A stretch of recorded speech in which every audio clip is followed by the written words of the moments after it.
बड़े दुखी दिल के साथ जो हो रहा है, गलत हो रहा है पाकिस्तान के साथ, इंतहाई गलत हो रहा है। लेकिन इतना ज़रूर कह दूँ कि जिस तरह इमरान खान की पार्टी छुड़वाई जा रही है ना, ये कोई बड़ी बात नहीं है, ये अज़लों से उसूल रहा है।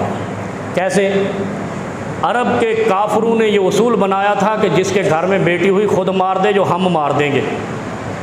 फिर क्या करते थे मुशरिकीन मक्का, कुफार मक्का, अपनी मर्ज़ी से अपनी बेटियों को नहला धुला के जाकर ज़िंदा दरगोर कर देते थे कि काफर वो नवाब और सरदार आके हमें मार देंगे, हमारे बच्चों को, बेटी को मार देंगे। इतना खौफ पैदा किया था, और जिन्होंने खौफ पैदा किया था फिर वो कहाँ गए?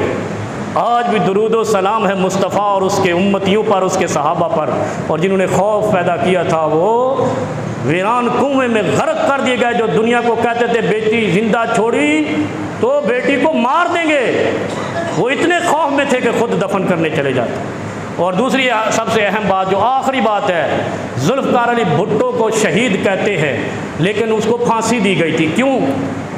उसने पाकिस्तान को एटम बम नहीं दिया था, पाकिस्तान स्टील नहीं दी थी, क्या कुछ नहीं दिया भुट्टो ने पाकिस्तान को।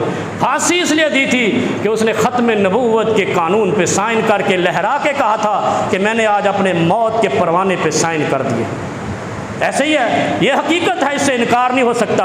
अमेरिका और उसके हवारी मुल्क में इस्लाम की आबियारी नहीं चाहते, और इमरान खान को भी यही सज़ा दी जा रही है। उसने क्या कहा? कुरान का तर्जमा लाजमी है और रियासत मदीना की तर्ज पे इस ममलकत को फलाही इस्लामी ममलकत बनाएंगे, उसको भी यही सज़ा दी जा रही है। जो मर्जी बहाने ताने बाने तुम बुनो, लेकिन मुसलमान हो तो यह ईमान रखो कि पाकिस्तान में इस्लाम के ख़िलाफ़ जितनी रुकावटें हैं वो पाकिस्तान के अंदर से गैरों के हवार में की जाती हैं, गैरों के नाम पे की जाती हैं। पाकिस्तान को इस्लामी ममलकत मगरब नहीं देखना चाहता। ये मुल्क अशराफिया का ही नहीं है, कहते हैं ना अशराफिया का मुल्क नहीं, ये अगराबिया का भी है। और ये अगराबिया कहते हैं मगरब का, और मगरब की मजबूत और मुनाफा बख्श गुलामों की कॉलोनी पाकिस्तान है। ये दुखी दिल के साथ कह रहा हूँ। जो नबी अलैहिस्सलाम ने फरमाया कि जंग के दौरान ख़वातीन का ख्याल रखना है, बच्चों का ख्याल रखना है, बूढ़ों का ख्याल रखना है, आपके मुल्क में पहली बार ऐसा हुआ है। ख़वातीन की इज़्ज़तों को भी रौंदा गया है, उनके दुपट्टों को भी करबला की तरह छीना गया है, और बच्चों को भी नहीं छोड़ा गया है। अल्लाह रब्बुल आलमीन मेरे पाकिस्तान पर रहम फरमा। ये हम किसी अज़ाब खुदाबंदी की तरफ जा रहे हैं। सियासत में बर्दाश्त के साथ नहीं चल रहे, जुल्म बर्बरियत के साथ चल रहे हैं। इक़्तिदार में ऐसा नहीं होता। और जिन कौमों ने ऐसा किया है, ना अब्बासिया बचे, ना फातिमिया बचे, ना उस्मानिया बचे, ना ये कौन से थे, मुगलिया बचे, क्या कर लेंगे? जुल्म की हुकूमत कायम नहीं रहती है, हक़ की हुकूमत कायम रह सकती है। अल्लाह रब्बुल आलमीन हमारे मुल्क पर रहम फरमाए।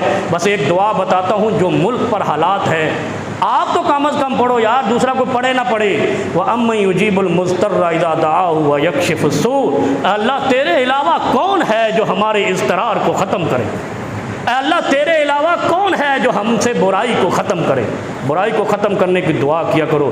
जो बुराई होगी वो ख़त्म होगी। और मैं भी दुआ करता हूँ, अल्लाह अगर इमरान खान इस मुल्क के मुफाद में है, इस तेरी मखलूक के मुफाद में है, तेरे मुस्तफ़ा के दीन के मुफाद में है, तो इसको कामयाब व कामरान फरमा।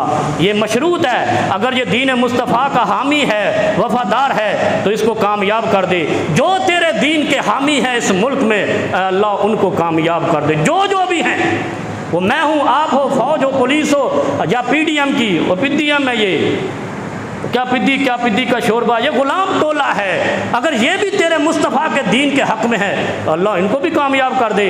जो तेरे मुस्तफ़ा के दीन का वफ़ादार है, अल्लाह उसको इस मुल्क में रुसवा न कर।